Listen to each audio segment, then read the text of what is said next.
our public schools are a place where all kids feel like they belong. My children. My family. My community. All students. All students. All students belong in a great public school. Let's get ready for back to school at nea.org/backtoschool.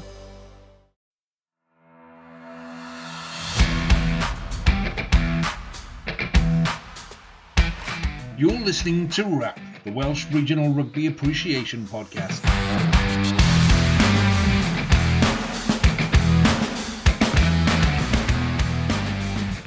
Hello and welcome to the latest episode of the RAP Podcast with me, Harley, as your current temporary host. I'm joined by the regular crew of Dan, Hattie and Nick. For those of you on the YouTube, you may notice that there's a fifth person on the call. So I'm just going to get ahead and introduce our special guest, young Welsh ref Ben Breakspear. Ben's been refereeing professionally for the last couple of years now and has already been in the middle of games in the URC Challenge Cup, Rugby Europe Championship, as well as being involved in the sevens in France Olympics and in the recent under-20 championship in Italy. I'm going to just pass over to Nick quickly because he's going to explain how we managed to wrangle Ben onto the pod. Yeah, poor Ben was sweating in the sense that we had exceptionally hot weather in Italy. That's certainly the time I was there, and he had the misfortune to be staying in the same hotel as me. But it was a pleasure to meet him and his colleague Reese as well, and just to chat a bit about rugby. And it was great that he agreed to come onto the pod to grill him. Hopefully it's not going to be too traumatic, Ben. I've grown some rhino skin over the years, Nick, so I'm sure I'll survive. Oh, well, that's anyway. With that in mind, Ben, can you tell us a little bit about your journey, your rugby journey so far? You know, where did your interest for the game begin and so on, and what happened then? Yeah, of course. I think I'd be the same as any other youngster who grows up in Wales, really. I think being a local kind of valley boy, rugby is in the blood, and I'd be lying if I didn't say that I'd grown up hoping that one day I'd put on that Welsh jersey and play in front of everyone else. But unfortunately, that was never to be. So I started off at the age of 7 playing at my local rugby club in Abercynon. Just happened to be one day in school, one of my best mates said that he was going to go along to rugby training that evening. And I was just the inquisitive boy that I was at the time, tried to delve a little bit deeper and thought, well, my mates are going, I've got no one to go to play with tonight, so I might as well drag myself along. In the wet, windy nights of a Wednesday evening. But yeah, that's where it all started for me. So I spent a good couple of years playing local rugby there. Was lucky enough to play representative for the district and the county as well as I was growing up. And done that up until around the age of 16.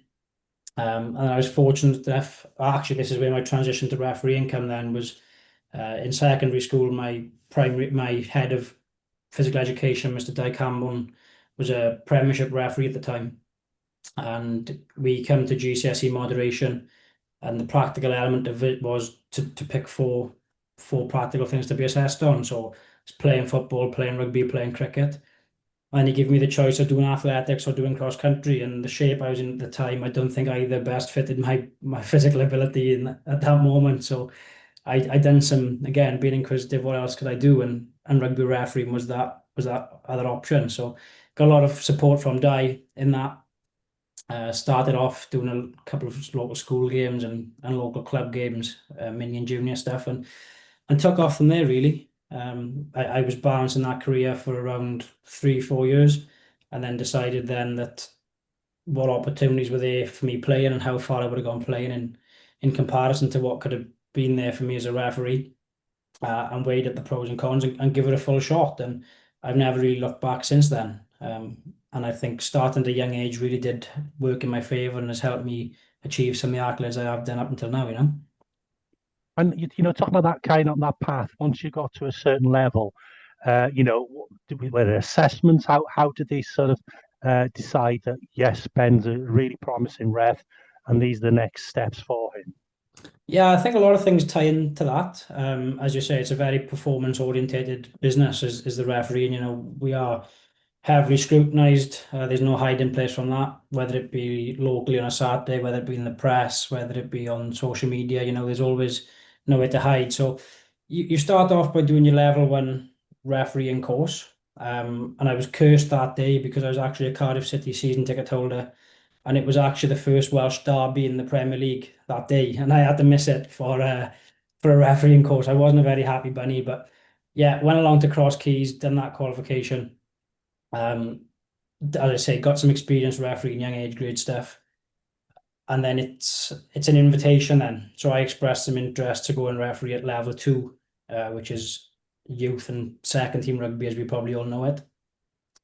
Done that induction process, spent a couple of months on that panel, being regularly reviewed, and I was quite fortunate, having shown some promise at a very young age, that I was quickly fast-tracked through that process.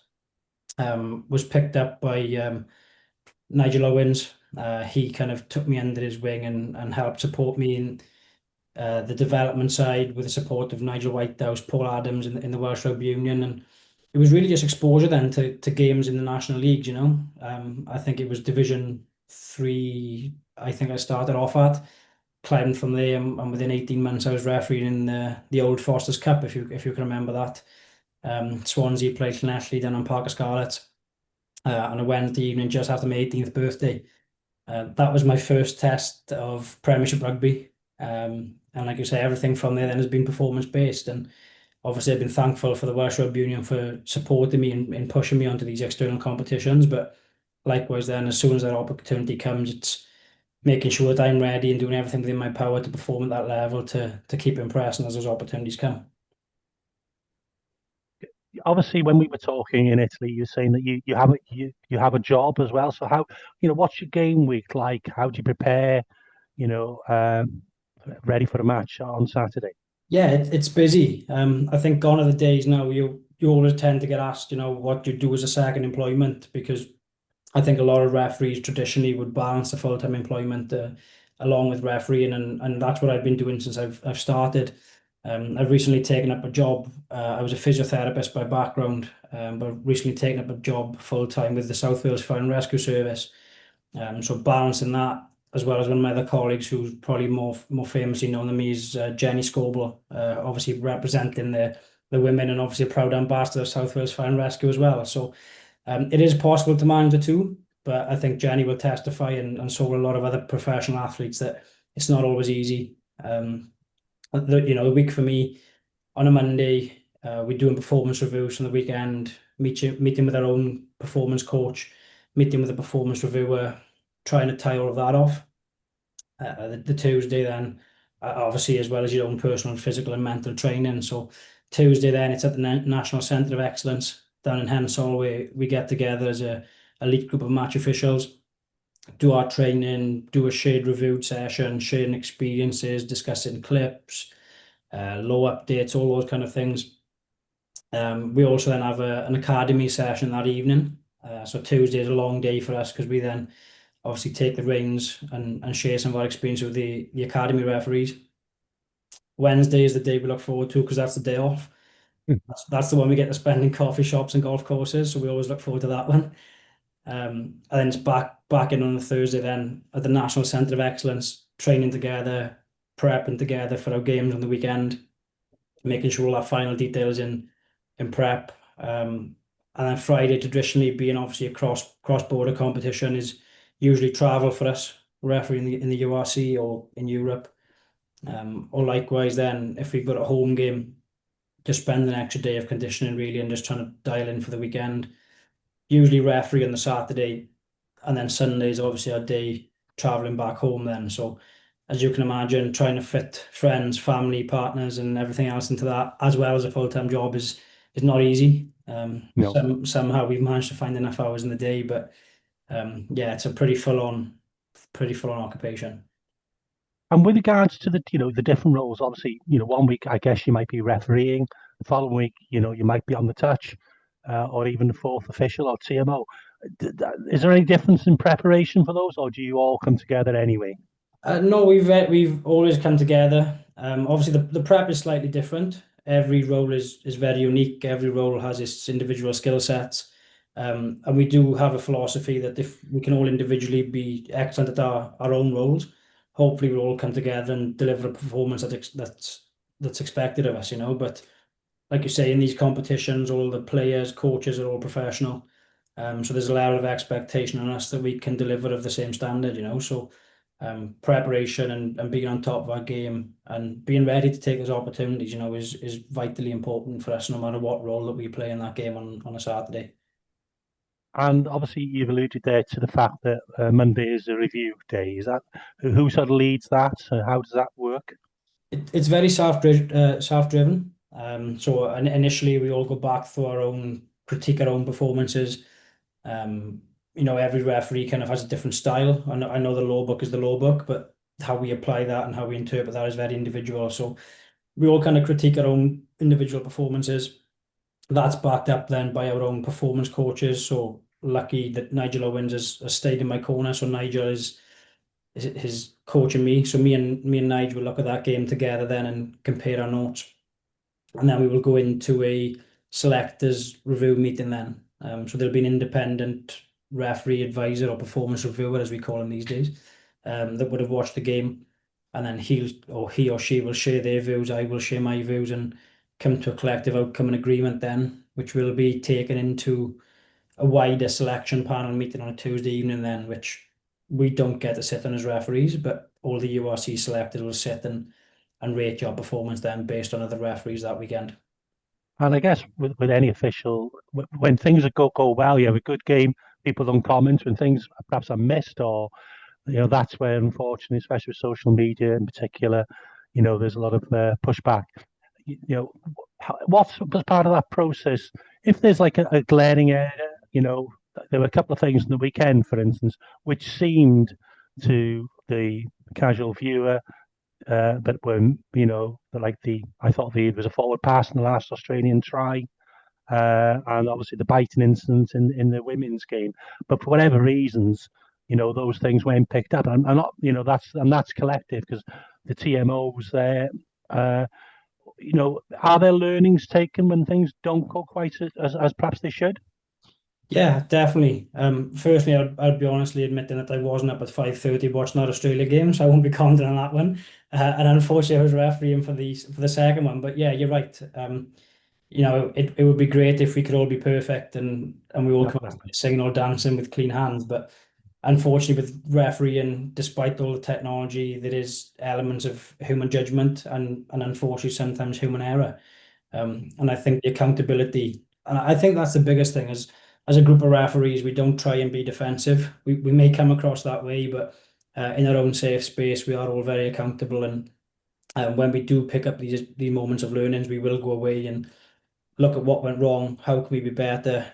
And it's always difficult. And I feel for our TMO sometimes because we go to some countries to operate and everyone says you've got the technology, you can see this. And people just think that this stop, start, rewind. But the amount of work that they do behind the scenes, interacting with directors, getting the correct angles, getting the right replays, processing that data within the time frame, within a window of opportunity. Yes, we have the technology to help us, but those guys work incredibly hard in the background to try and get all that. So ultimately, with that amount of work that they have and the time pressure on them, there's obviously that element of human judgment and sometimes error as well. But for sure, they will be reviewed in those review meetings on a Monday and discussed and we do sometimes take the punishment for that. Selection is based on accuracy, big moments, big match defining decisions. Yes, you might still see our names in the appointments, but we have paid the price for that on the back end of the review. Can I just ask you a related question? So obviously this weekend the weather was not great. Especially where the 4 women's quarterfinals were in Exeter and Bristol. It was absolutely chucking it down with rain, and it was actually something that our other podcasts that I'm on, Women's Rugby Treehouse, we were discussing, and we were saying was it harder for the referees because the weather was so bad? Were they potentially leaning more on the TMO? And as a referee, I just wanted to know your experience with inclement weather, I guess, and if it affects it. Yeah, that's quite a good question, Hattie, and I think that plays a massive part into our preparations.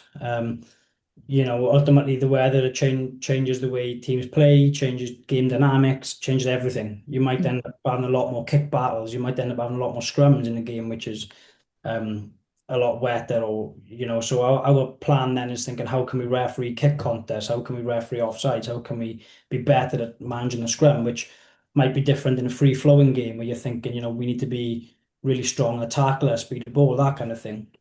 So yeah, it does probably change our preparation just in terms of going into that environment and knowing where we need to probably invest a little bit more time. However, the relation to the TMO there, I think going back to what I alluded on earlier on, is we all just try to be world class at our own roles. We have a philosophy where we try to be strong on field in everything that we do. I think what you tend to get in the weather is you tend to get a lot more dubious grounding clips because balls are kind of out of hands or close to touch lines and that kind of thing. Obviously, in those moments, it sits within the remit of the TMO. So I wouldn't say necessarily we rely more on them. I just think that the weather probably plays a key part where the TMO naturally gets more involvement because of because that we're being presented with. But yeah, as I say, the better we can all be at doing our own roles well, the ultimate aim is to hopefully keep the TMO out of the game as much as we can, which always is, and that's nothing to do with their ability. I think it's just, I know we've come to a lot of scrutiny for the time that we spend at screens, and there was experience with a lot of that. So, but yeah, hopefully that answers your question. Yeah, it does. Thank you. No problem. You mentioned obviously the work you've done with Nigel Owens. Do you have any other sort of rugby heroes, officials or players? Yeah, growing up, I was an outside half by trade, so coming up being a Wales, we were gifted with them in the times. As me being from Abercynon, you obviously had Neil Jenkins playing down at Ponty. Come behind him, you had Dan Bigger, James Hook. So I think growing up, all of those were kind of idols for me as a player. And then naturally, when you shift to refereeing, it's hard to look much further than Nigel himself, who I'm fortunate to call a good friend now, and obviously Wayne Barnes as well. I was lucky to have some good interactions with him. I think just being in that environment now in the professional game, sharing on different experiences with other lads who've been there and experienced it, it's just a great part to be able to call some of those idols your friends now, which is something I've always dreamed of doing. So it's great for me. Have you ever refereed Dan Bigger? Because he's usually got quite strong opinions about lots of things when he's playing. I haven't, no. Unfortunately, because I would have loved to share the field with him. But yeah, he unfortunately moved on, but as I broke into the professional game, so I haven't had that privilege, unfortunately. What's been the highlight of your career so far then? It's a tough one. I was actually sitting down the end of last season after I sat with you, Nick, and we had a good chat in Verona, didn't we, around this? And I think I've been very fortunate to have a lot of accolades and milestones at such a young age in my career. And a lot of it did come thick and fast. I think it'd be hard to look far past refereeing the under-20s World Cup final in that tournament back in the summer. But New Zealand, South Africa, that was pretty special, and a massive achievement. But I think even going back a bit further than that, just the Paris Olympic final, where I was lucky enough to be on touch, just the whole show of it, being in Paris, the Stade de France was full, being there to listen to Le Marseillaise, Dupont come on, wins the game against Fiji. It was just scripted to just it was what it was meant to be, and to be able to play a part in that was pretty special. I think we get so focused on the environment at the time and doing a job. It's only when you step away you actually get a chance to take that all in, and it will be hard to beat that one for me. I think that Olympic final. And looking forward, then are you hoping to get to break into full internationals, either men's or women's? What would be sort of a dream game for you to referee? Yeah, I think that's naturally the next step for me now on my career path of what I want to achieve. As a player, you want to get captain, and as a referee, ultimately you want to achieve the same goal. So a tier 1 test match is hopefully in the future for me, when I can get on and tick off, and even referee at the full World Cup again would be amazing. A dream game. It's quite tough to pinpoint a specific game. You've got a lot of the Freedom Cup on the weekend, the Bledisloe Cup, just any game in the Six Nations, just the atmosphere and the vibe that you get around those tournaments. Indeed. Just to referee one of those games would be pretty special. And just a sort of a protocol question then, obviously you've done Welsh derbies. How do you find them? Are they harder or easier to manage than, say, other URC games? Again, it depends. Massively depends. I think traditionally the Welsh derbies are a lot harder because you tend to get them around Christmas time when the weather isn't great. You tend to have a lot more scrums. Obviously, you have good friends competing against each other for a red jersey, which everyone would die for get on their back. So there is a lot of tension and energy around those games.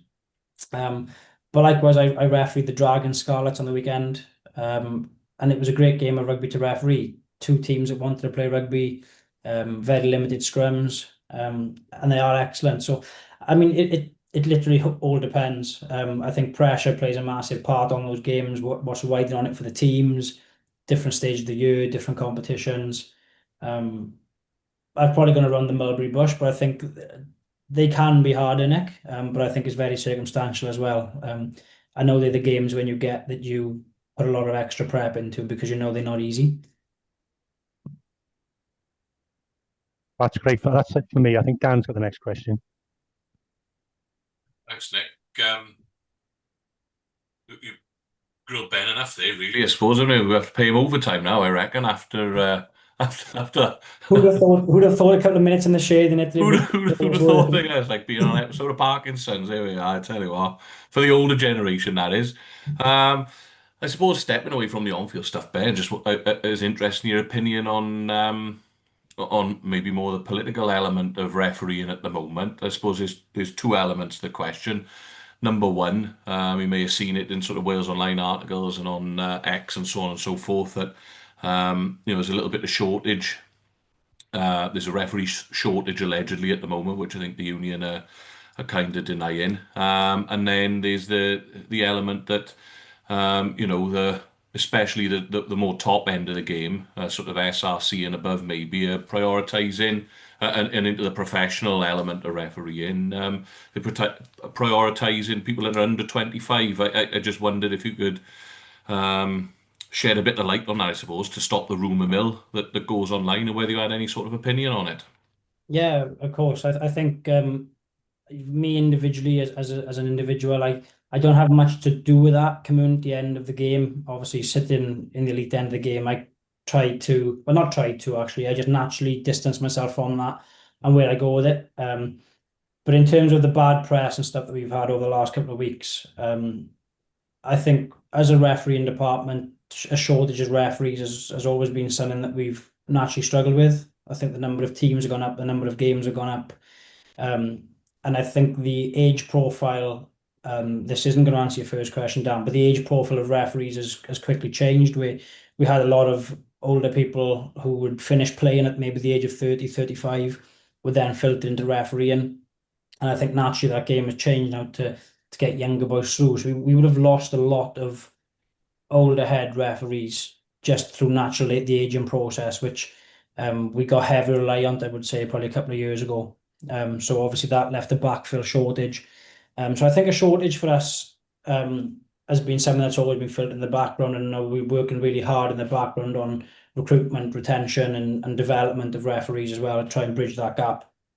But I think the biggest thing for me to try and help fill that void is just looking back at the opportunities that I got coming into the game as a youngster or as an ex-player. The opportunities there as a referee are endless. If you step in and you get the love for it. So I think as a challenge to everyone out there who's saying we got shortages, like it's a great opportunity for others to get involved and help out your local clubs, help out your local community. We're trying hard as a union, but without the personnel off the field we're willing to buy into that. We see it as referees all the time. People are happy to sit behind keyboards and put their things on Wales Online out there on Twitter. It's just a challenge to just come forward and try it. You might enjoy it, you might not enjoy it, you might have some great opportunities. But without the bodies to come into that system and help us, it's hard for us to pull a miracle from the sky. Then going back to the other question there, Dan, just around the age thing. As I said, naturally, I think the demographic of referees has changed. You've only got to look at our 4 or 5 Welsh representatives in the URC at the minute, with myself, Adam Jones, Craig Evans, Ben Whitehouse, Ben Connor. I don't think there's any coincidence that we all started refereeing in our late teens.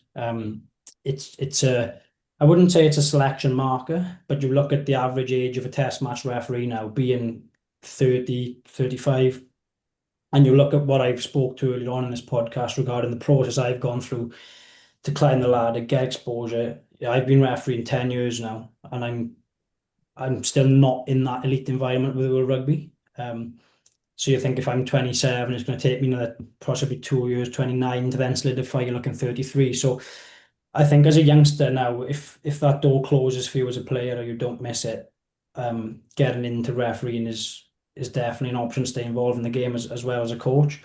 But I think that's where we've been driven with obviously Ian Davis coming as an elite manager, with the target of getting referees to a Rugby World Cup.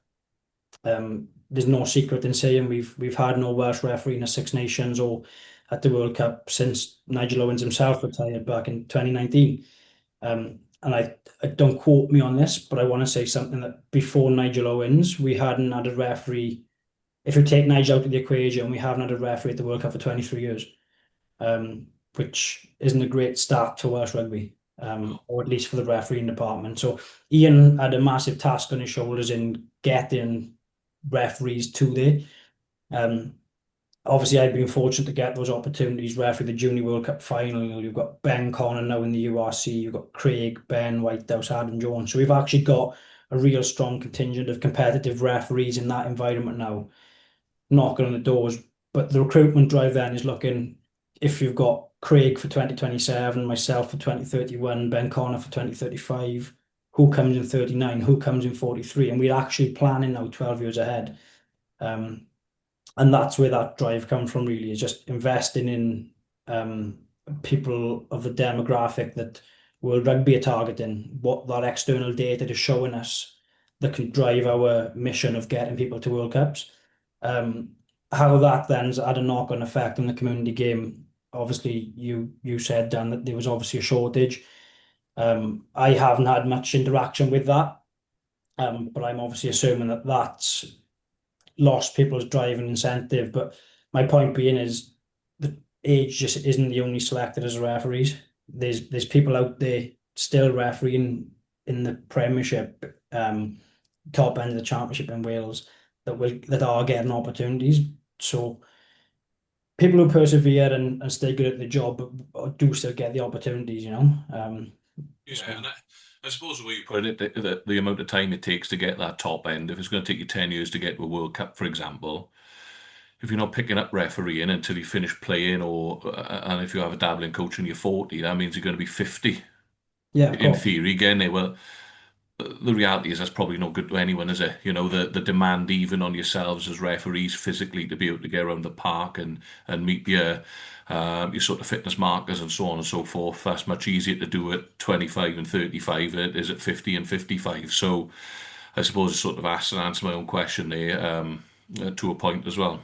But I think there's still a place in the game for ex-players as well. A lot of the counter arguments is you look at Carl Dixon now, who's probably one of the best in the world at the moment. People will come at me and counter argue that as well, but that's the joys of refereeing. But within the refereeing space, Carl's one of the best in the world at the minute, and he obviously played many years of scrum half for Harlequins, albeit professionally. The knowledge and the experience that those kind of players bring into the game are so much value to us as referees that we can learn off, that still have a place high up in the community game as well. So if there's any players out there that are thinking of what can my journey look like, traditionally a lot of players go into coaching, but if you want to stay involved in the game and stay active, refereeing is a great path for that, and there is many of opportunities.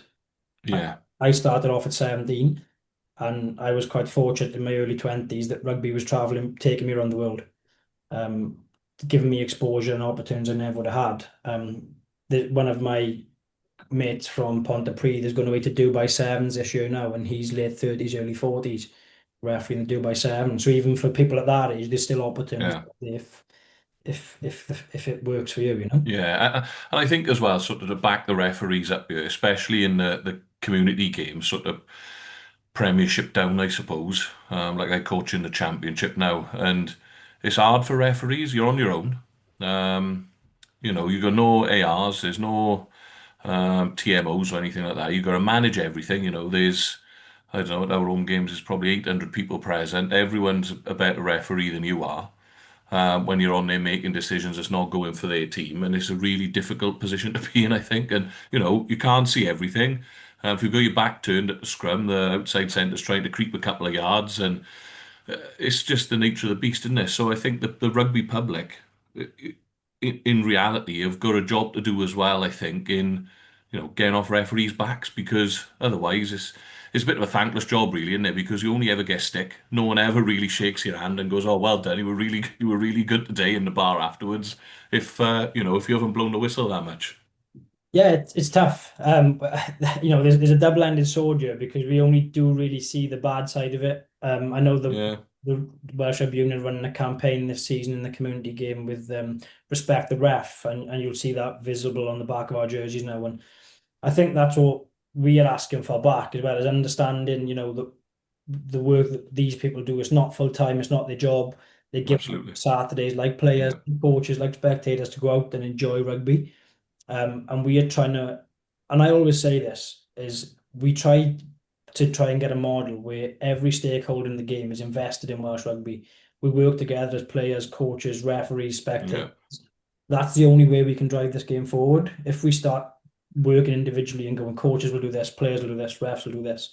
I think Nick would have probably seen it as well, the S4C thing that came out in the week regarding referee abuse, and the amount of referees that's driven away from the game. And that was purely in the community game. So we get an article saying we've got a shortage of referees, no one wants to referee, our game is off on the weekend, dub boy, who can give us a referee. And then the other side of the article is, you've got referees coming forward and saying, we don't want a ref, because when we come and referee you, you've got nothing good to say about us, and you're just giving us a negative experience. And that's that never-ending cycle that we're in. Unless we buy into this process together, come forward and try referee, and come forward and support referee, and we're never going to be able to improve that shortage. But likewise, I have been in clubs and in games where I have had praise and I have had thanks. Unfortunately to say, it's not as frequent as we do get some of the negative messaging, but there are some people out there that do respect the time that boys and girls give up on the weekend to go and facilitate a game of rugby. So yeah, absolutely. No, and if we can get any message out of this, let's try and get some more people into refereeing, I think, because it's a tough task. Yeah, I just wanted to say, when you said about the WRU and kind of like this process of getting referees into like the higher levels, I was going to say, like, one of like the recent big things, I guess, that's happened is that Amber Stamp is like the first female Welsh referee to referee at a World Cup, which I think is like another thing. It's like pretty massive, and it's pretty cool to see that happen, because I know for a really, really long time we just haven't had any Welsh female referees at a high level. So it's cool to actually see somebody doing well, and they're not just all English, which is normally how it works. No, you're right, and I think Amber, you're right in what you're saying there, the Amber breaking into the Women's World Cup group this year has been amazing for us, and amazing for Amber as well. The work that she's put in behind the scenes has gone unnoticed, really. But you even got to look a little bit further as you look at Jenny Davis, ex-Welsh international, Jess Kavanagh also as well, Welsh international, both now turned to refereeing and TMOing as ways of staying in the game, and the pathways that opens for them. And we encourage those people as well, females who want to get involved in the game or who have stopped playing and want to jump across. There is opportunities there. Amber, likewise, being able to manage a full-time employment as well as officiate at the Women's World Cup is incredible for her at such a young age, and she's obviously destined for bigger and better things now in the next coming years. And hopefully, come the next World Cup in 4 years' time, we'll actually get a Welsh referee there with a whistle and be able to fly that flag. So, Ben, so thank you for all your time. We've just got a couple of questions from the Twitter, if you wouldn't mind staying just a little bit longer, and then we'll let you go. I'll wrap them all up. They're all sort of roughly on similar lines. So Zach asks, how do you cope on field with pressure from fans, coaches, players? And then Low Force on Twitter says, basically after the whistle, is that pressure still there, or does everyone become more friends again? Yeah, I think pressure is the big one. It's the environment that we operate in. I think exposure to that pressure helps you build coping strategies, coping mechanisms, and everything that comes with that. And I think just within the game, I think the amount of connections you can build, as I was just saying in response to Dan's question, is trying to build an environment where every stakeholder is trying to drive the same message. trying to build relationships with players, trying to build relationship with coaches definitely helps. I think dealing with the pressure is just being able to, it's probably not the right word to say, but hopefully the message comes across, is be good at conflict managing, understanding that people get heated in certain moments and it's not personal. I'm not saying that's okay to say things that are out of line, but just in terms of if a decision goes against someone, naturally there's going to be frustration, but being able to allow that to cool down and have a rationalized conversation after it, and not so much justify, but share understanding. You'd be surprised how many games I do where players or coaches get frustrated, but just because there's an element of low knowledge that's missing. And when you actually understand that and apply that and actually allow them to understand it, they get a better understanding, and everyone shares that learning process.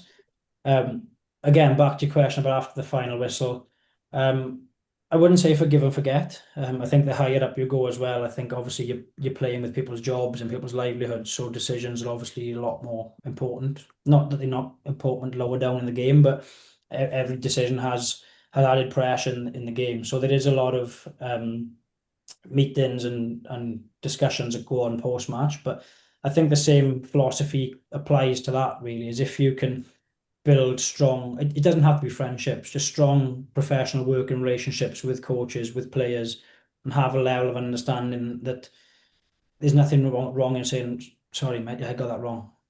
Just being honest and saying, I've learned from this. I know it doesn't change the outcome now. I'm not saying sorry is the answer, but being able to take that as learning and drive that forward, you get a lot more respect from players and coaches for being honest in those environments instead of trying to get defensive.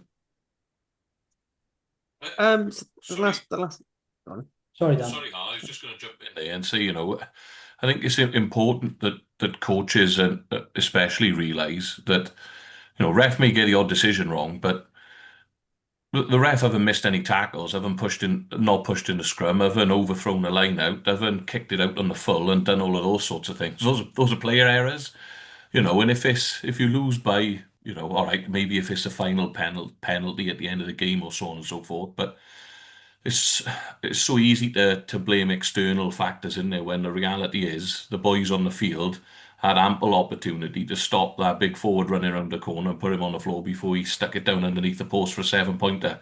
So, yeah, I do get the referee factor sometimes, but all the time, I think, or most of the time, I think there are more internal playing factors that should be focused on before the referee's decision making. Yeah, and I think that's a good point you raised there, Dan. I think like we can't hide from the elements. Ultimately, we are adjudicating on a game. We are going to have some element to play in decision, whether it be right, whether it be wrong, high impact decisions as we call them, those last minute penalties, those red cards, those kind of things. But I think I can't remember the stats, and I'm not going to try and be a statistician, but out of all the 1,000 of decisions we make in a game, whether that's probably 5 or 6 at every breakdown, every scrum, offsides, and that kind of thing, for referees to have an accuracy of over 95% is pretty good, I'd like to say. It's just unfortunate we get our hard tongues up on that one decision that obviously people will remember, and we do try and avoid them where we can. But overall, we'd like to say that we are pretty consistent as a group. Yeah, no, I totally agree.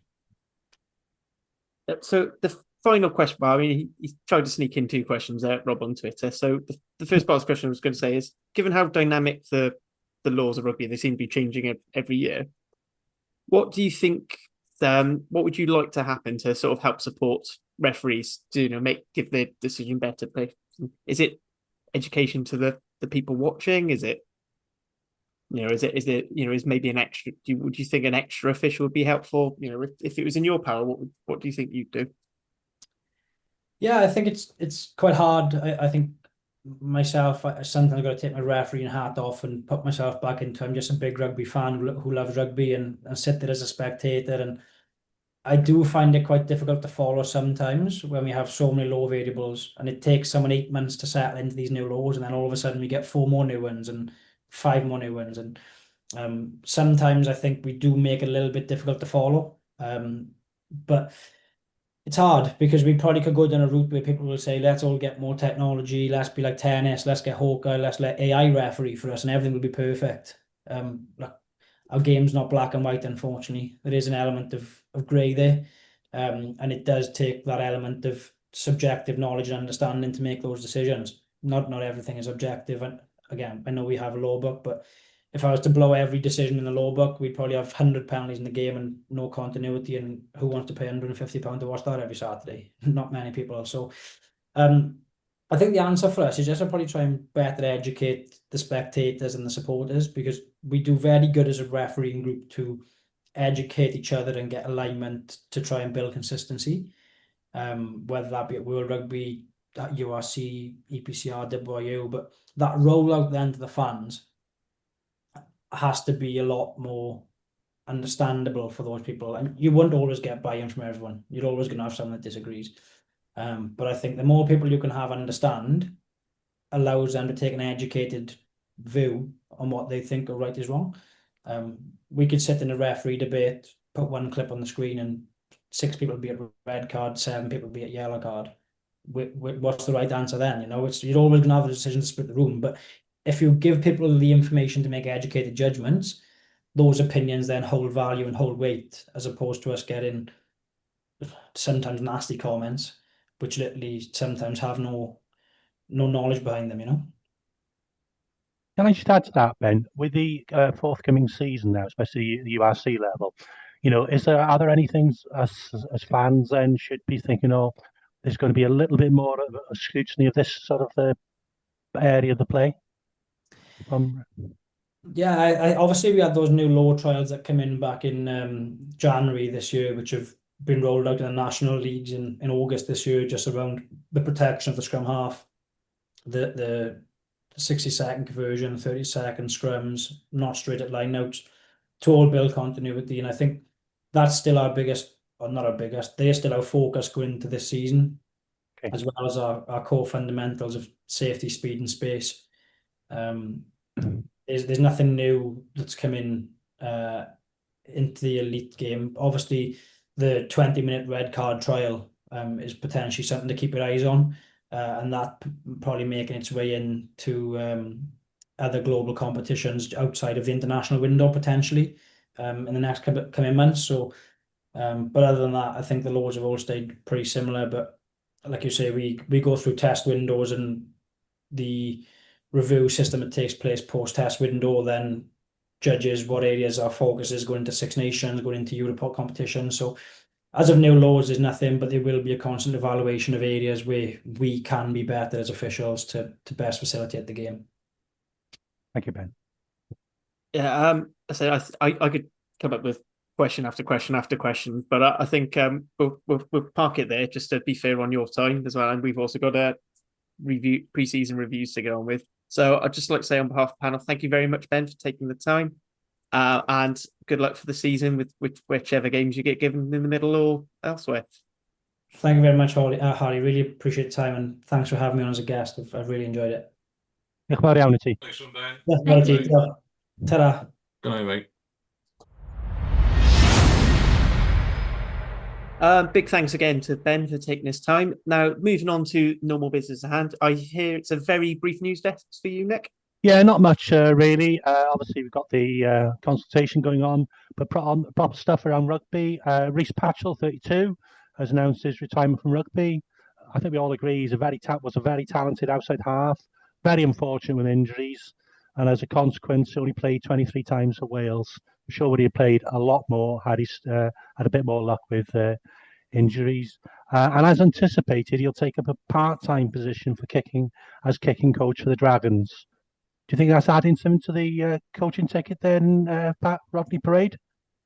Yeah, absolutely. I think he's a good addition. We've touched on it before, haven't we, on the pod, that I hope we can get a little bit more out of him as well, and just working with the kickers on technique and so on and so forth. I hope he's brought in to build a bit of a kicking strategy, and then ultimately as well leaned on for maybe some attack policy and so on and so forth, because once you got that mind in the room, you may as well use it.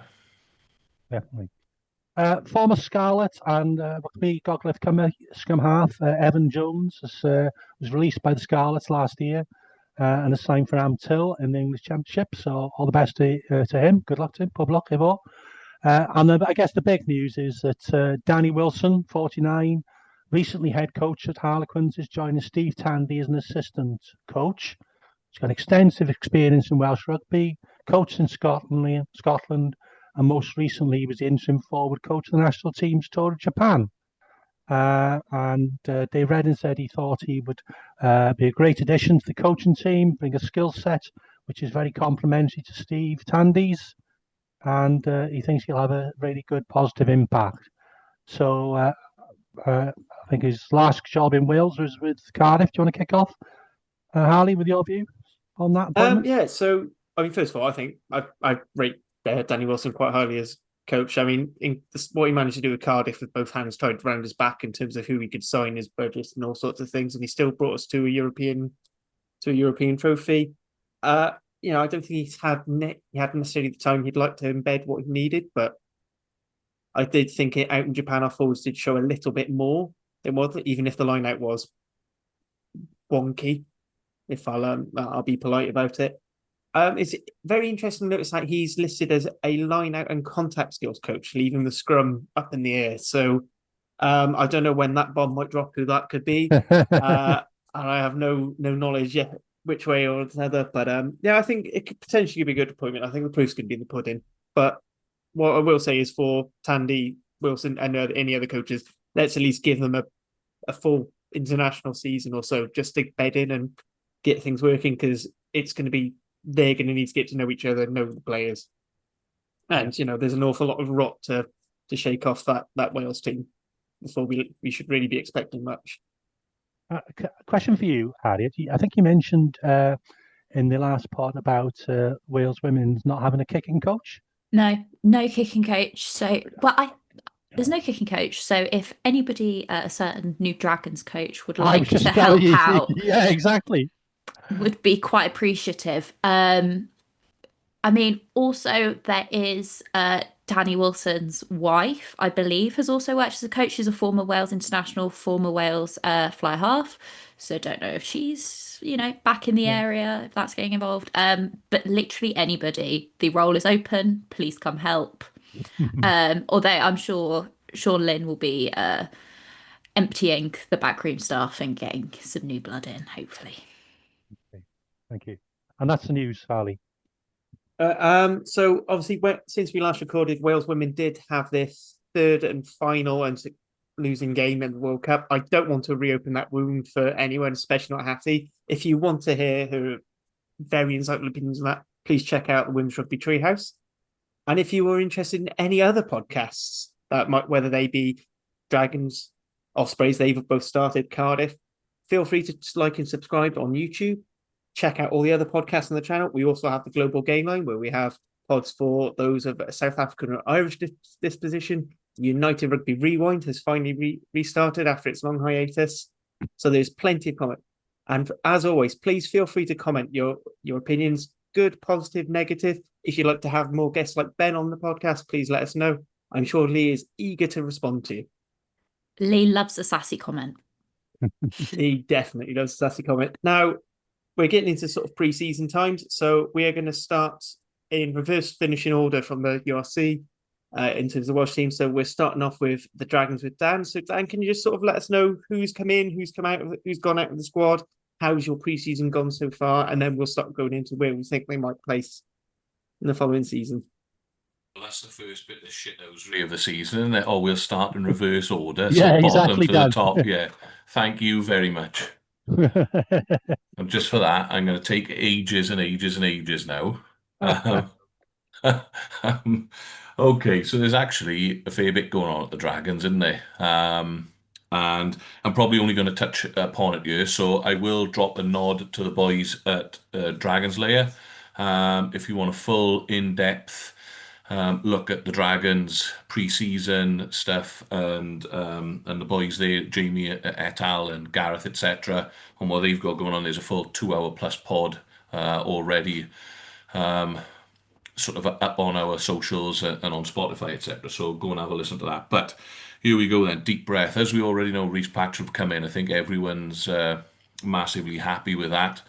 I think it's a good rugby brain, and I hope they get more than just a little bit of kicking technique out of him. However, that is very much needed, as I think the Dragons were in the sort of 70-odd% last year for conversion rate of kicks at goal. And there's no doubt about it, if we can improve that alone, we'd have won more games last year than we did, which not hard because we only won one. But there you go. So that's a good start and a positive for us. Ollie Griffiths has come back into camp as well. A well-renowned local Gwent legend, Ollie, suffered from an early retirement due to a spinal problem, whereby he had a cyst or a tumor on the spine.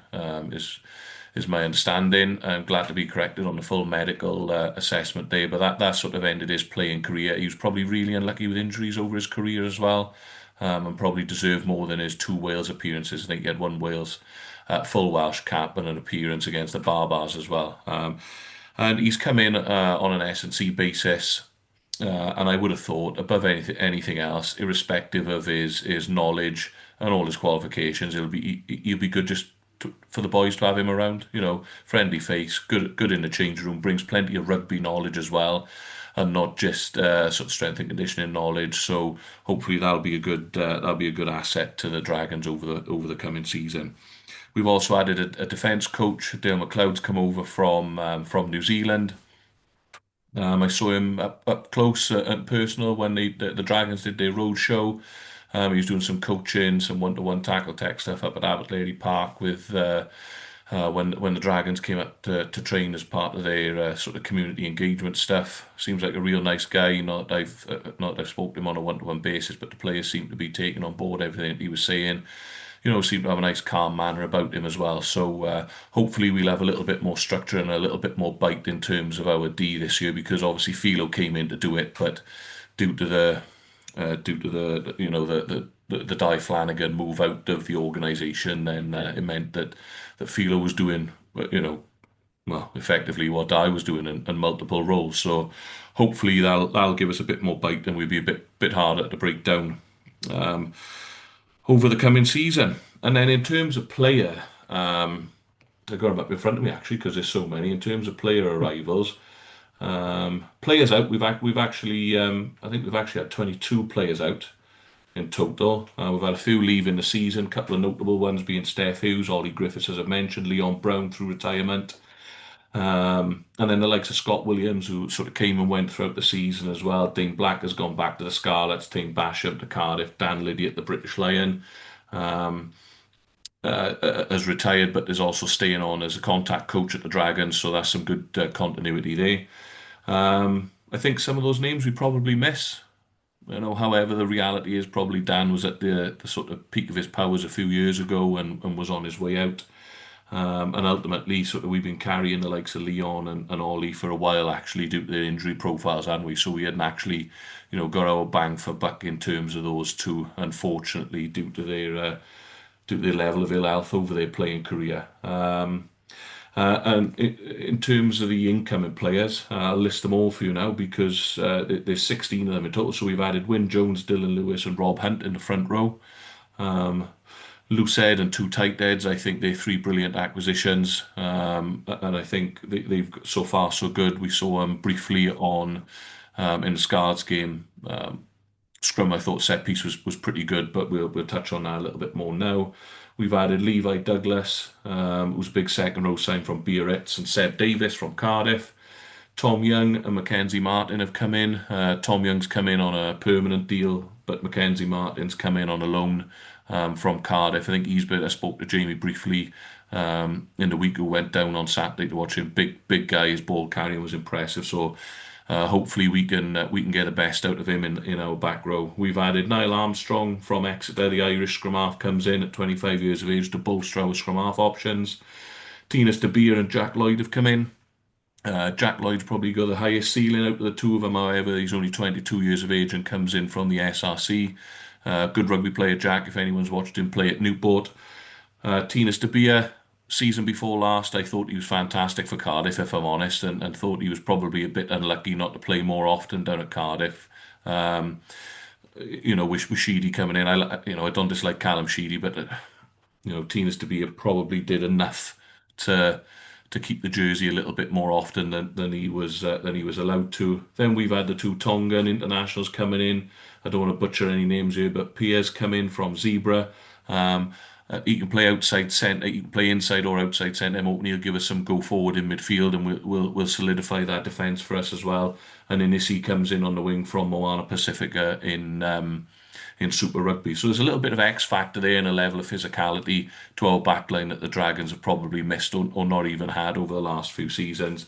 We've also added Di Richards, full back or utility back really from Newport. I don't know whether anyone here has seen Di previously, but he was in the Dragons setup a few years ago. He's got the ability to be a little bit box office, I think, in the right environment. I think he dropped out the pro game into the SRC, having had a little bit of a run of injury. So hopefully we can keep him fit and he'll be a good addition to the squad. And then we've added Cody Pennell from Bath and James Talamai from Saracens into the academy sort of setup as well. Both front row forwards, prop and a hooker respectively.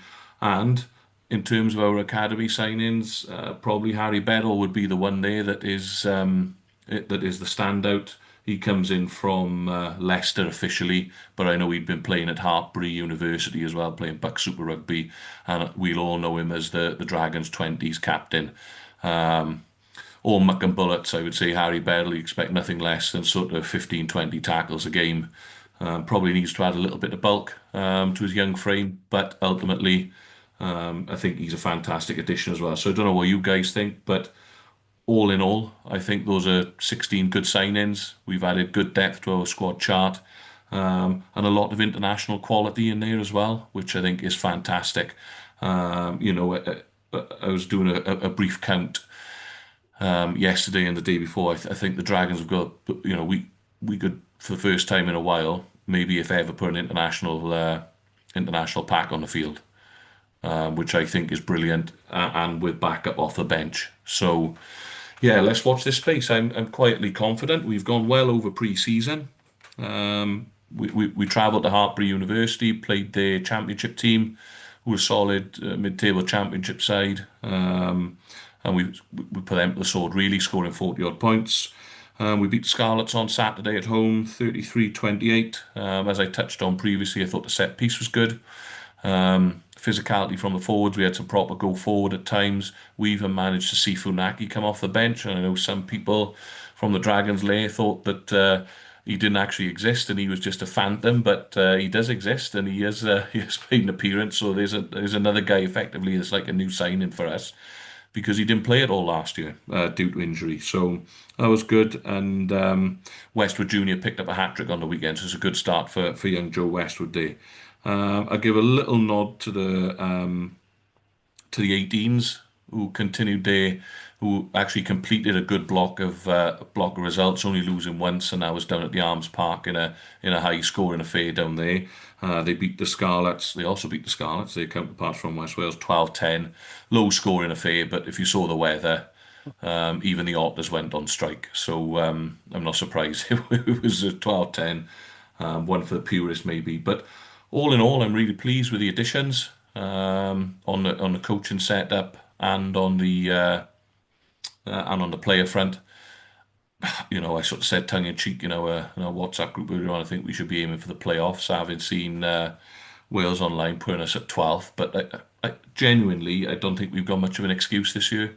I know there's all the WRU stuff going on, but internally things are good. Things are good off the field. Good ownership group. Good chief executive and so on and so forth. We've recruited well. I think everyone will agree we've recruited well, especially in the areas that we needed it. We may be light year or there, but if we can have some luck with injuries, which we don't normally have, then I don't think we've got much of an excuse not to perform, much better really than we did last year. And in addition, I suppose, lastly, I don't know whether you've seen the kits, but we probably win the kit competition as well. The home kit, as usual, the home kit, I thought when that came out was okay. I was kind of on the fence about that, but then I think they knocked it out the park with the away strip, those traditional Gwent colours of navy blue, the old Monmouthshire crest on the other side of the chest as well. So good on the Dragons, and I will say that I've been impressed with the Dragons' community efforts over the last over the summer, really. I know they've gone around, I think they went to Pontypool United, Caldicot, they come up to Abbott Lady, Caerphilly. They launched a home kit at a big community day down at Rodney Parade. So, they are embracing regional rugby, I would say. They're based in Ystrad Mynach, play out to Newport. What do we want to get rid of them for?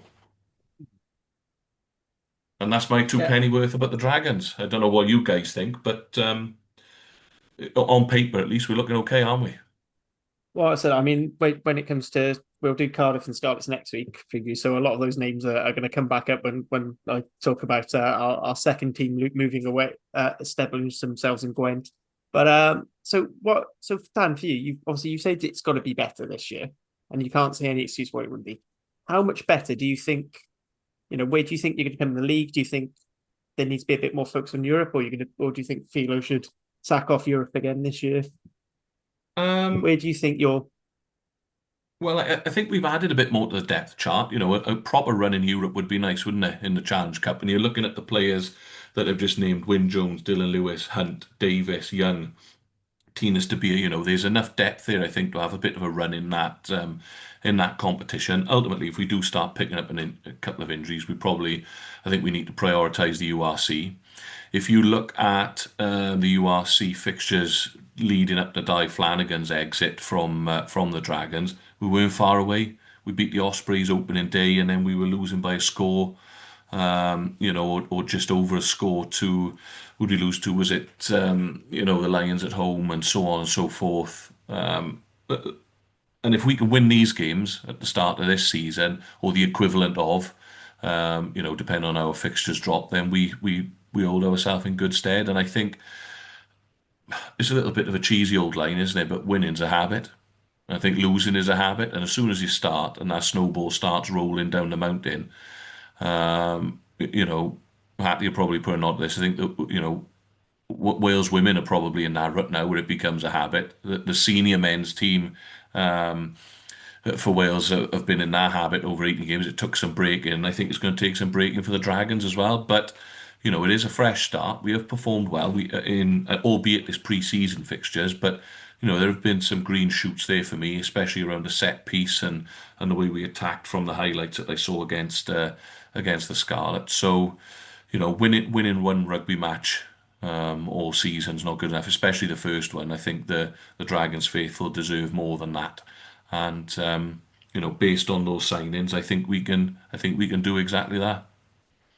Could I just ask you what, out of all of the teams, obviously derbies are one thing, but outside of the derbies, which team or which teams would you like to see the Dragons realistically or unrealistically beat this season?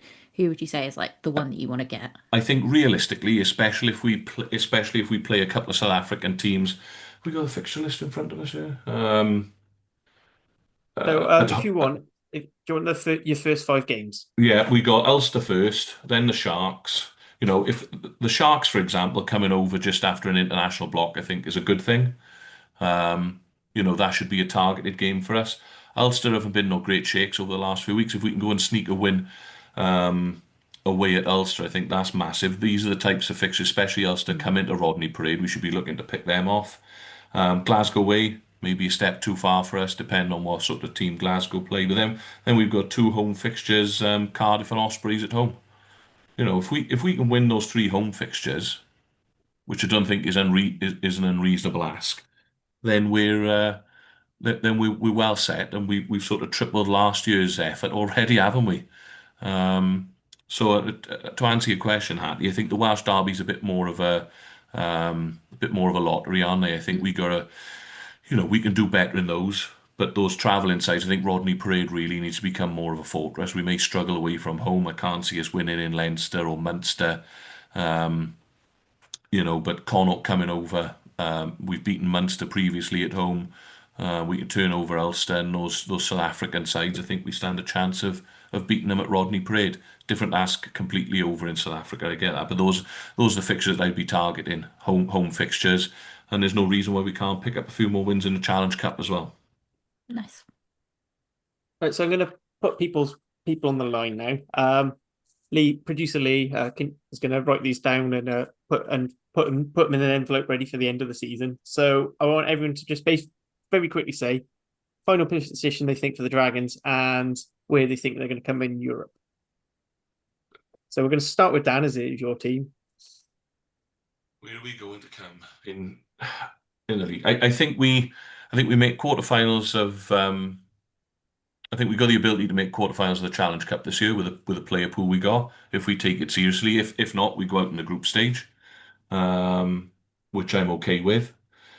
And I sort of said tongue in cheek earlier on that with the player profile that we've got, we can make the playoffs. But the big thing for me, I think, would be if we're not the worst Welsh team. So that's a bit of a cop out in terms of league position, isn't it? Really, 10th, and that would be with the Welsh team below us, mind. So I'd rather finish 8th and have a couple of Welsh teams below us. But I'd like not to be the worst Welsh team this season. I think that's got to be the target for the Dragons. If we can finish above one of the other regions, I think it's been a successful season for us. Hattie, do you want I think potentially there might not be a focus on Europe, so I don't think they're going to make it out of the group stage. I think it'd be sensible to concentrate on the URC. So I think group stage exit, unfortunately. But I'm going to be hopeful and say 10th with Zebra and Ulster below. Right, so I'm going to give mine next. So I'm going to give mine next, and then Nick can give his, and Nick just reel straight off into the Ospreys after that. Okay. So I think in terms of league, I think Dragons are going to be about 13th. They're going to be a bit better. I'm just thinking there are other teams who are going to be a bit better, and I can't see how many teams can drop below. And also, Cardiff being because one. they're going to lose both their games to Cardiff because it's just what happens. Yeah, but that's what I mean. That record's got to end at some point, doesn't it? It's got to go at some point. Why not this season? How many games is it now? Well, there's 640. I don't know. It's since 2015. It's over a decade now. Nice. It's and then I think I agree with Dan. I think Dragons probably. I got a weird feeling they might try and push for some silverware just as a quick boost, and Challenge Cup's probably the easiest way to do that. However, with the teams that drop down, I think we're going to see it's going to become less and less likely that a team that starts in the Challenge Cup is going to win.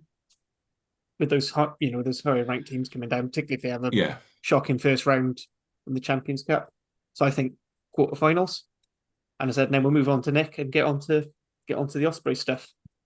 Before I start, I do think they've recruited pretty well, particularly in the front row. I think they will be very competitive in the front row, which is something the Dragons have struggled with. Mm-hmm. But unfortunately, I can't see all the other teams trying to do as well as improve as well, aren't they?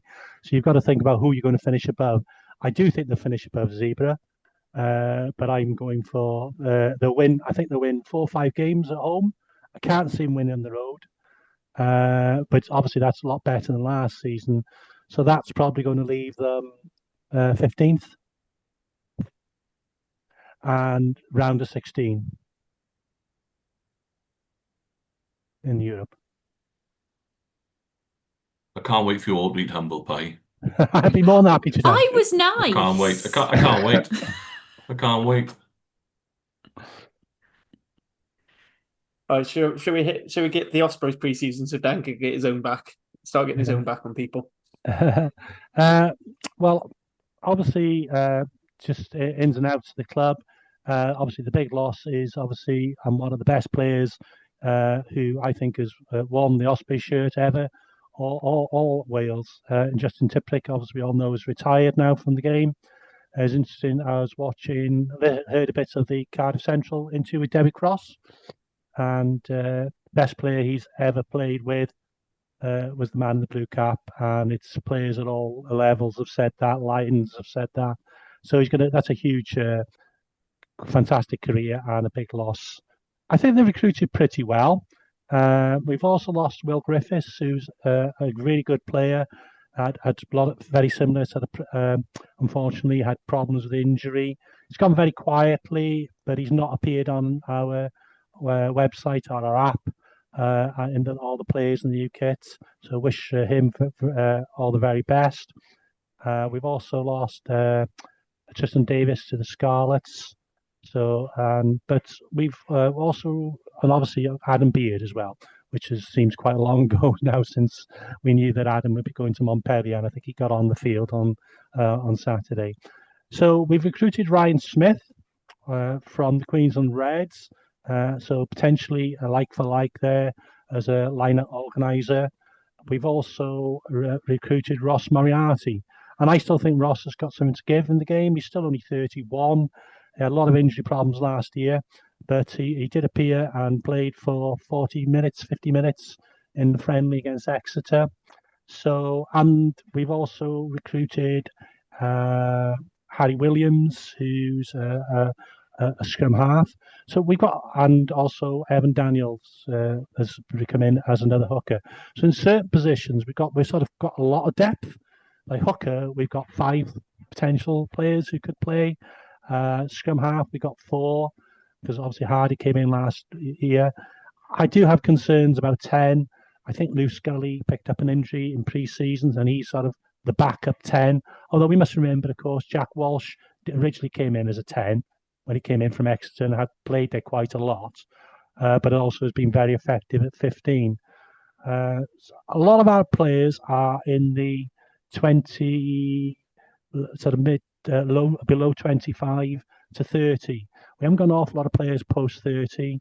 Tom Botha is still key though, and he's 35. So a lot will depend on us keeping him fit, and then just interchanging the other props. I think we have probably still got the best second rows available to any of the Welsh regions. With Rhys Davis, missed a lot of last year with injury. James Ratty is a very steady player, a very good player, gives his all, can play 6 as well, of course. And James Fender with Ryan Smith, and then Hugh Sutton didn't play much last year, and Lewis Jones. So you've got a little bit of backup there in the front and the second row. Obviously, we've got Harry Deeves, who's a really, really good player to back up Jack. And we've also brought in William Evans, another one who was formerly with Cardiff, was he? Harley? I can't remember, actually. He certainly played for the 20s, didn't he? Big year for Morgan Morse, I feel, this year. He's obviously been a lot of promise. Didn't get selected for the under-20s World Cup. Didn't get selected for the Welsh main team. So he's had a full summer of training. So I think he's got potential to push on. And obviously Morgan Morris is there as perhaps the starting 8. We'll have Dan Cassende and Everardi Boshoff had a full pre-season. They came in a bit late last year after the Currie Cup matches for Cheetahs. So hopefully they're fit and ready to go and prove themselves to be good players. Owen Watkin, hopefully we'll be back before too long. He was playing really well until he got injured for Wales playing in Paris. And then obviously a nasty injury. So, I think we've got a lot of potential. It's like, what I am concerned, what my concern about is around perhaps back up to Tom Beaufort at tight end, back up then to Dan Edwards, if he some of the time when he's with Wales, and certainly if he picked up an injury, I would be a little bit worried about our depth at 10. I am also concerned we only played one pre-season game, and I went to watch that, and first half we were not really in the races at all, outpowered by Exeter. They changed their team at half time, and the score line was closer. Our scrum obviously improved when Tom Beaufort came on. A lot of players interchange, as often happens in pre-season games. But we now go to South Africa for 2 games, and that's a real tough ask. I think we'll be undercooked. I know the South African teams in the first few games will not have their Springbok players. They're still, because the rugby championship is still going on, but they've still got a lot of depth, any South African team. and they won't be undercut because a lot of them will have played Currie Cup. And I saw the Bulls put out a really strong team for their last game. Will used it as a warm up for the URC players. So anything we can pick up in those first 2 games is a bonus. But then on the positive side, I don't think many teams will like coming to Bridgend, to the brewery. So as well, the first game showed the Ospreys playing side of things have got an awful lot to do off the pitch. Certainly the Ospreys backup team have got an awful lot trying to get the brewery field in a better condition for the first URC game. And I'm not talking about the pitch, Harley. I'm talking about the facilities around the ground. So first 5, I don't think we do. I do think we'll beat the Dragons. It's like away. It's like you say with Dan with the beating Cardiff. What these records have to change sometime, and I'm going for it. I'm going for it this year. And then I think we've got then third game. We've got Zebra at home. Glasgow home is a tough call, but it's going to be small changing rooms, raucous night. But I still, obviously Glasgow are a very good team, and I can't remember our 5th game now. It's Dragons. Your 5th game is the Dragons, yeah. Yeah. I was going to say the one advantage with Glasgow is they've had a lot, as far as I've understood, they've had an awful lot of change with a lot of their top Scotland players moving on to bigger contracts. So you might be able to catch them cold. Yeah. But also Franco Smith he's making his name for working with young, lesser known players. So yeah, I think that's going to be a hard one. But I think it's possibly the worst start for any of the 4 Welsh teams. I think with starting with Bulls and ending the Stormers and Cape Ben. Yeah. So anything we pick up, as I say, is South Africa. But I do think after that, I can't see us losing many games at the Brewery Field. It's not a great place to come. I don't think other teams will like it. So, and then it's just picking up whatever points we can on the road. So I'm sort of thinking around about 47, 48 points come the end of the season. And that'll probably take us to being the top team, as Stefan Thomas knows his rugby. Although I'm not as positive as Stefan, I still think that would only take us up to about 10th, maybe 9th. But I fully expect us to be the highest performing Welsh team again. So you've spoken about URC, you've nailed your mast there. What about Europe? I'm not bothered about Europe this year, to be honest with you. Round of 16, away game, and if we lose, that's it. Fair enough. Dan Hattie, anything you want to add about Ospreys to start off with? Any predictions? I guess for me, I feel like they're either going to do relatively well or they're really going to surprise us and do poorly.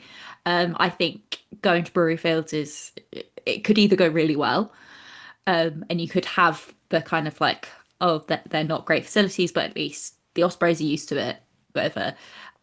Or it could backfire pretty badly and you lose any home advantage because it's a different place and it's, worse conditions. I know a friend of mine, Rihanna from Back the Girls, has said that she's not going to be able to go to any of the games because it's not a wheelchair accessible site. So I think stuff like that, like you're just purposely losing fans by making that change. But yeah, it could be really interesting to see what happens. I'm not quite sure. I don't know whether they're going to leapfrog and do really well and surprise us all, or be Dan's team that does worse than the Dragons. It could go either way for me. Dan? Yeah, I think the Brewery Field thing is going to be a factor. I don't think South African teams are going to go in there. I don't think it'll be that much of a factor for the Welsh teams visiting, if I'm honest. A lot of them would have played SRC and so on and so forth, would have grown up playing in and around those sort of grounds. So I don't think that's going to be so much of a factor for an advantage, if you like, playing against the Welsh teams in the derbies. But I don't think South African teams will go in there. Probably the same, if you're a big shot at Leinster, do you fancy a wet night at the brewery, maybe not. So there could be an advantage to be had there. On a personnel perspective, I think they're gonna. You might be a bit light this year, Nick. Is 4 signings coming in enough? And are they the sort of players that you think? I think you might get a bit out of Moriarty, but unfortunately, I think you might also lose him to the national team. That could be a problem for you. And Ryan Smith, I think, could be a good sign in. We saw what he could do against the Lions, and he's obviously Super Rugby material, so he could do all right. I think the biggest loss for me is Justin Tipperick. Whenever he's taken the field for any rugby team that he's played for, but especially the Ospreys, you could name him man of the match every week. That's the levels there. And I just wonder whether, Nick touched upon it, everything seems to be a little bit underwhelming at the Ospreys over pre-season. The St. Helens stuff, all the backroom stuff that's been going on. Lance Bradley's always got a beer in his hand and nor his arm around a new signing, or a spade in the turf at St. Helens. Everything seems to be dragging on a little bit. The season ticket, thing came out really late. This all just seems a little bit underwhelming. So I don't know. Traditionally, the Ospreys have been the best performing, arguably the best performing team, or they've certainly been up there from the Welsh Four Regions. I just think this year, I didn't think the result down at Exeter was particularly great. Are you going to be undercooked coming into it, 2 trips away? And I just look genuinely, I look at it from a Dragons perspective compared to what we've recruited and what we've lost compared to what the Ospreys have recruited and what they've lost. I think we've done better business. Is it enough to level the playing field? Only time will tell. But yeah, I'm unsure on the Ospreys at the moment, based on those factors.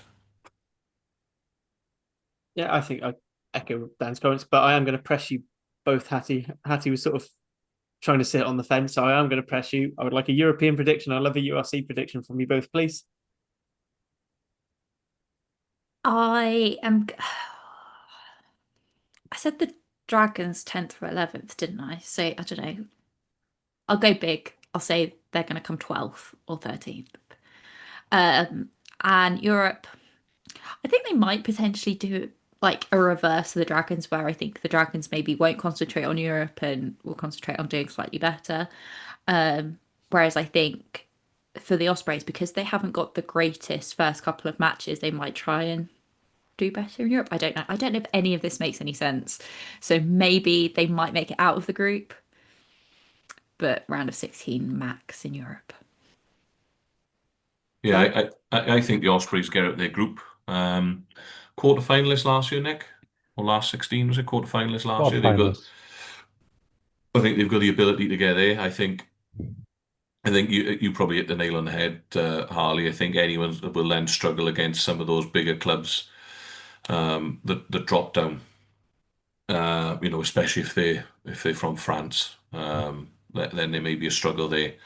But they've certainly, if they're going to take it seriously and they're going to throw their eggs across into both baskets, then quarterfinals no problem. I can see that. In terms of the league,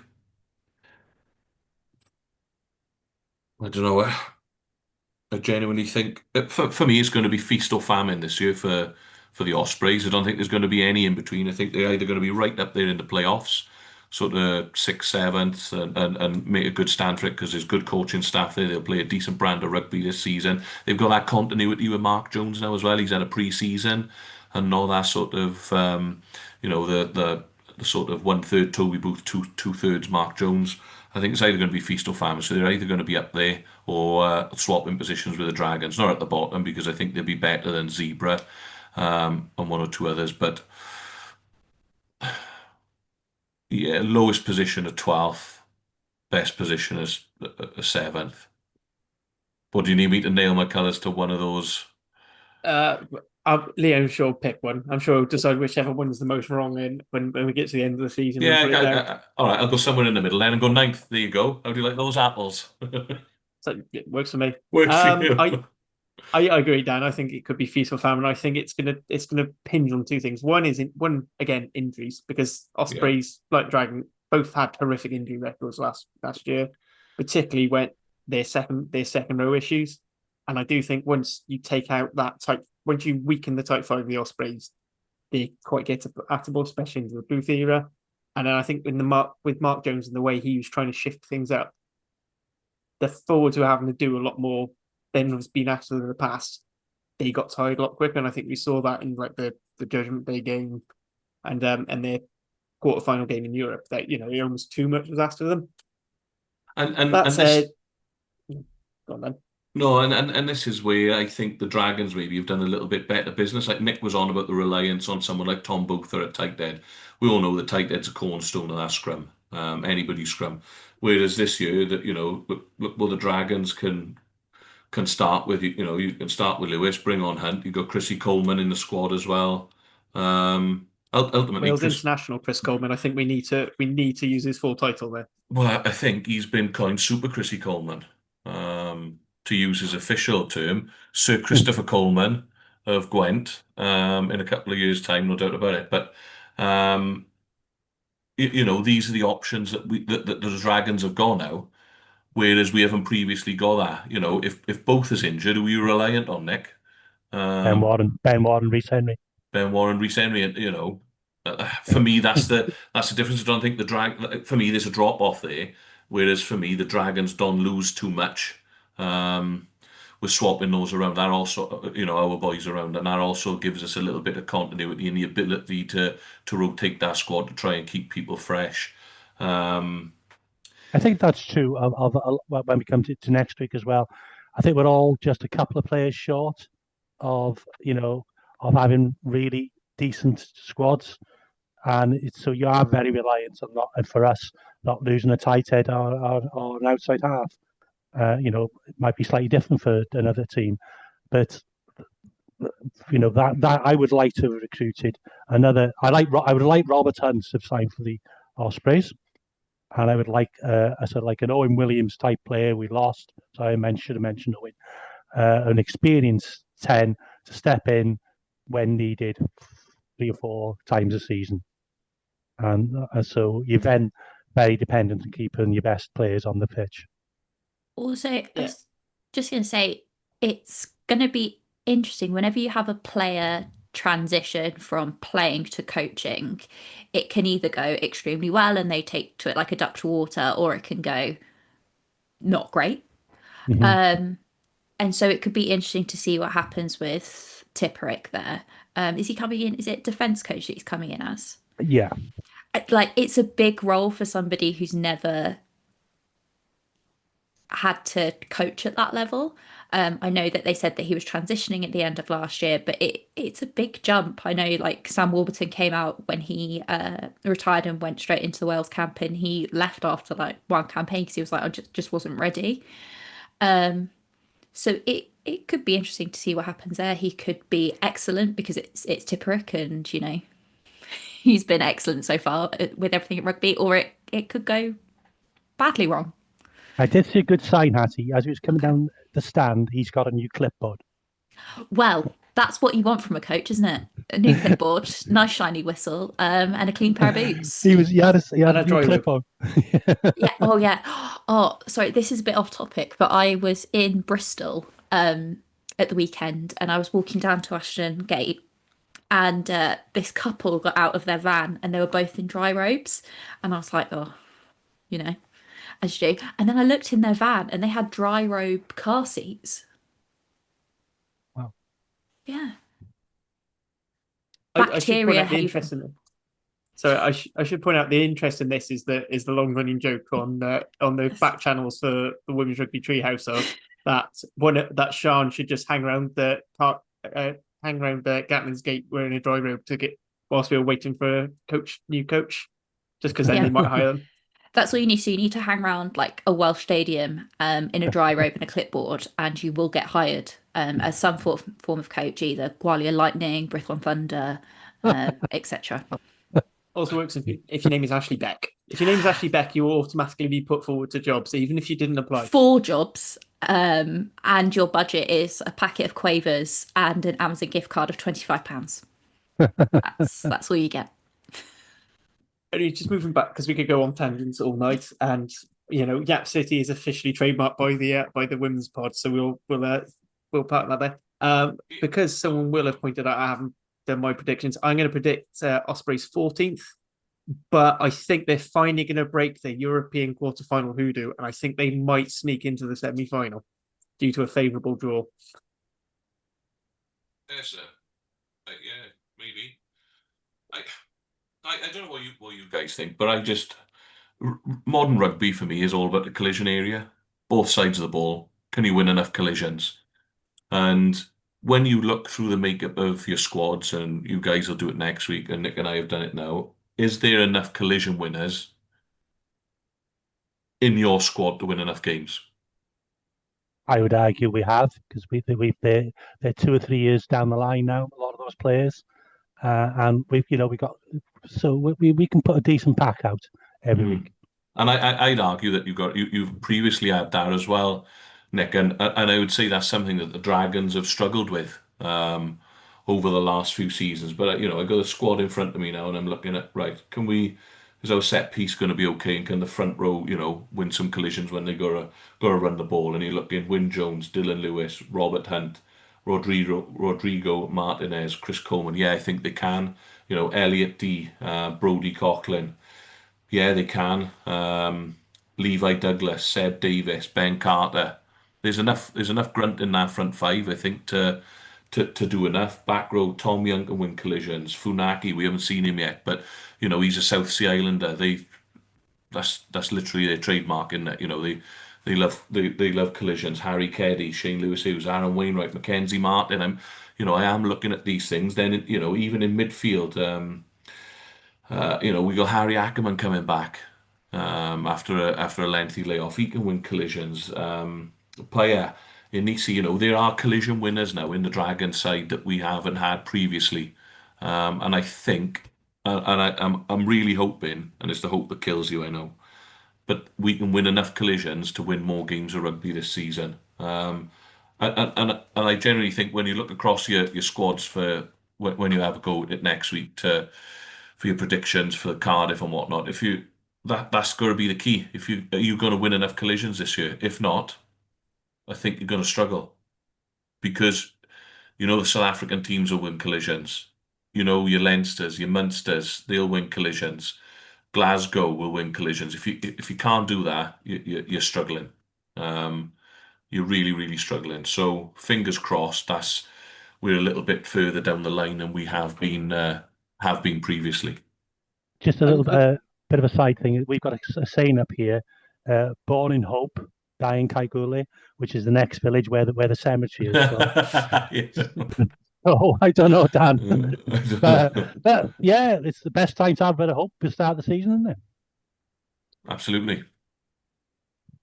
Yeah, I'm not going to give too many spoilers for my Cardiff preview, but I think it might also explain why some of our sort of players that we've sort of swapped out, who have gone off to Dragons and Ospreys mostly, where I think we've gone for them as opposed to necessarily trying to retain what we've already got.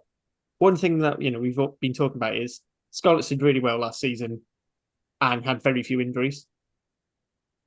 Ospreys on paper should have been one of the best sides. I'm sure you don't mind me saying that, Nick. No, just on the squad, but they had season. Injuries. Yeah. Dragons had a lot of promise. Then as soon as the injuries mounted up, that was it. Yeah. And I think that's one thing that it goes to show with when we're talking about increasing the budgets to the regions. It's not that we need that money to be competitive, because we've shown that the teams can be competitive on these.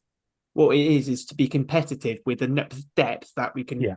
So that's just one of those things. So I don't think we necessarily need mega budgets. We just need enough to make sure that we've got a good squad throughout, and we're not having to call up, going to South Africa with the academy and pulling up some guys from the the part timers from the SLC Yeah. Was it? I think one guy Welsh Premiership as well that got taken on tour for the Dragons last time.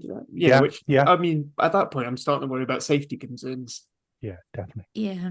Um, Like when you look at like Ireland, like any of the Irish teams, when they're having to call people up, you know, it's a huge deal, and it happens maybe once per season. They're calling a guy up from AIL, and you know, it's I can't believe we didn't have the depth in X position. It's usually a front rower, and there's somebody saying like, "Oh no, we shouldn't have to do that because of safety concerns." And I feel like in Wales, especially last season, we just saw it constantly, and it's because our squad size just isn't big enough to maintain at a professional level in any capacity. I mean, even the squad sizes for the PWR, which is the Women's Premiership, is larger than the Welsh URC teams, and they play less games per season. So, Can I just? That is a massive factor, Mm. injury management. And when, you mentioned the funding, and we've talked about the campus setup before, and this, that, and the other. Maybe that doesn't need to be home to two teams, but maybe it could be home to like a national medical centre and a national S&C centre or whatever it may be, where, we know that all the pro rugby players in Wales are going to go and get the best medical treatment they can in order to keep them fit. Wouldn't that be a good investment? Yeah, definitely. Just one thing I think perhaps we need to say for all the teams now, it's that all this uncertainty for all the players and their families and going into pre-season. It's not the best place for them to be mentally going into a new season. We'd be facing probably end of October when we finish this first block, and who knows, we could be losing one team, two teams. Yeah, I totally agree. What a horrible feeling to ultimately be going to work in. And, whilst we say some bits tongue in cheek on here, and we're saying, oh, so and so finish in this position and this, that, and the other, I genuinely hope that every Welsh region bats well above their average and puts the pressure on everybody else. What a motivator of mine for a squad of players. That's a good point, Dan. If I was in those meeting rooms, I'd be saying, look, Yeah. you're playing for the future of Welsh rugby in theory. I know it sounds a bit like Hollywood movie-esque, but that's literally what you're doing now. This is not just a case of going out and being able to get yourself up to perform on a professional basis. This is, if you want to play professional rugby moving forward in Wales, especially, you've got to go out and win some rugby matches. Yeah. Take yourself to a place physically and mentally that you've never been before, because you need to go there now. You've got to go out, at the end of the season, if we can sit here on a wrap-up podcast, and I can hand on my heart go, look, I genuinely think the Dragons, whatever comes of it, they've gone out on their shield this year. Yeah. They've gone out on their shield. Even if we finish bottom again, but but we lose games by, 1 point instead of 60 points. We've gone out on our shield this year, and the boys have given it their best. If we can all say that, then they've done their jobs, and good on them. Yeah, I can tell you, single point margins of loss get really frustrating after a while. I know even from where you're coming from, but trust me, you do get very fed up. I'm hosting. I'm gonna have last word because I can, especially on this topic. The romantic in me just really wants all four to channel their inner zebra from last season, when they were told that they were basically most of them were basically didn't have a job at the end of the season, and the performances they were putting in, week out. Yes, ultimately they only won five games, came close in support. They really should have beaten Benetton in both their derbies over Christmas. But just the sheer passion, it made the Italian Rugby Union change their mind. Mm-hmm. It basically said, actually, no, we're not going to sell this franchise spot now. The players have shown that they can be competitive throughout. And if all four can do that, and you turn around to W say, look, even this meager slither that you feel that you've deigned to give us, we can be, we can do this. We don't need the 8, 2 teams with £8 million. Maybe 4 teams on 5.5, 6 million. Right? Maybe we're not going to be winning Europe every year, but at least we've got somewhere to improve, and there we've got a potential to grow, and that's where we can start. Maybe, if we can't put 4 pro regions and 4 pro women's teams as well, maybe let's just build up Brithon and Gwalia where they are right now. build them up, and then we can do like, with the women's game, let's use that as an opportunity to learn from the mistakes of the men's game. They don't have to mirror each other exactly. No. No. Absolutely not. I mean, shared infrastructure, there's a lot to be said for shared infrastructure, but equally, let's treat them differently in ways that will help improve that game better and learning from our mistakes. With that, unless someone has something they really want to call me up on that last little almost Lee-esque soliloquy at the end, thank you to my co-host Hattie, Dan, Nick. Thank you once again for Ben Breakspear for giving us some time. Producer Lee has sent me a note during recording to ask those of you watching on YouTube to hype this video. I don't know. I may not be the oldest person on here, but mentally I am, and I'm dealing with a 5-week-old. And I'll be perfectly honest, I haven't really touched a computer since the last time we recorded. So with all of that, thank you, enjoy your rugby, and good night. Good night. Ta-ra.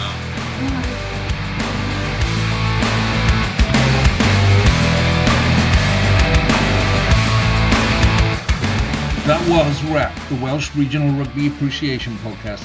Please rate, review and share us on socials if you can, and join us again next week for more of the same. And until then, enjoy your rugby.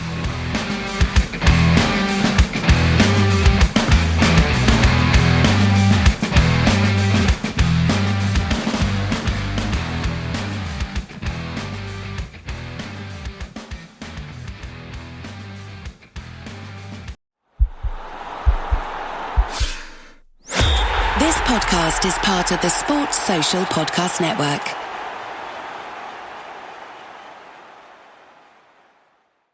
With so many options, why choose Arizona State University? For me, the only online option was ASU because of the quality. Their faculty was really involved with their students and care about your personal journey. The dedication to my personal development from my professors, that's been extremely valuable to me.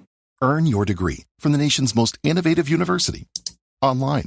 That's a degree better. Explore more than 350 plus undergraduate, graduate, and certificate programs at asuonline.asu.edu.